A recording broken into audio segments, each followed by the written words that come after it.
Just as it's been 50 years since the March on Selma and many landmark moments in the history of the black struggle for civil rights, it was half a century ago that the groundbreaking black arts movement was pioneered by such great activist artists as Amiri Baraka, Maya Angelou, and my guest, Sonia Sanchez. Sonia Sanchez has written more than 15 books of poetry and stories and was named the first poet laureate of the city of Philadelphia in 2011.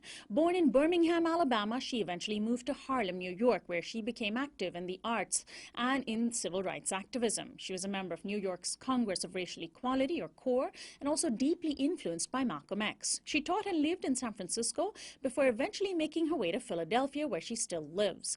Her 1969 book of poetry called Homecoming catapulted her into the national stage, and her latest book, Morning Haiku, was published in 2010. She's written and published plays, won major awards including the National Book Critics Circle Award and the American Book Award.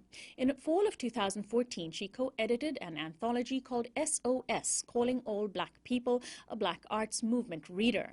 Ms. Sanchez was in Los Angeles for a speaking event at Cal State LA yesterday, and the Uprising crew had the opportunity to meet her in her hotel room, where I had a wide-ranging conversation with the legendary poet. Welcome to the program, Ms. Sonia Sanchez. Thank you so very much, my dear sister. It's good being here.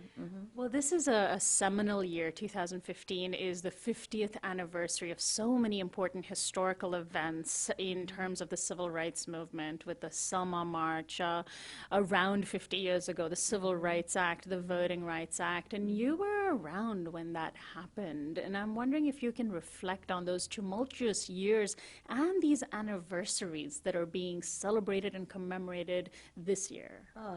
My dear sister, it is, I'm in September 9th, I turned 80. And, and I thought, gee, I've become my father.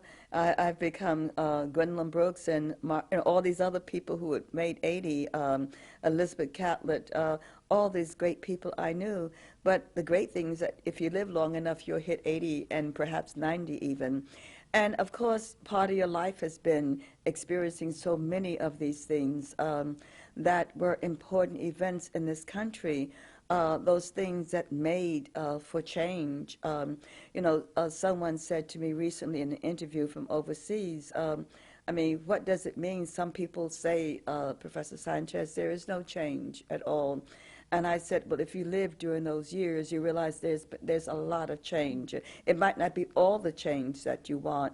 And one of the interviews I just had with Katie Couric was the whole idea of To Kill a Mockingbird, the significance of a book that was written at the time that was written about the 1930s, but it's a book written in 1960, and what that really meant, and about a man who actually defied an entire town in order to defend a black man. Well, my dear sister, who was accused of raping a white woman, but if you understand the civil rights movement, you also go back, remember the Scottsboro Boys, that a lot of that was happening at that particular time in Alabama, where I was born.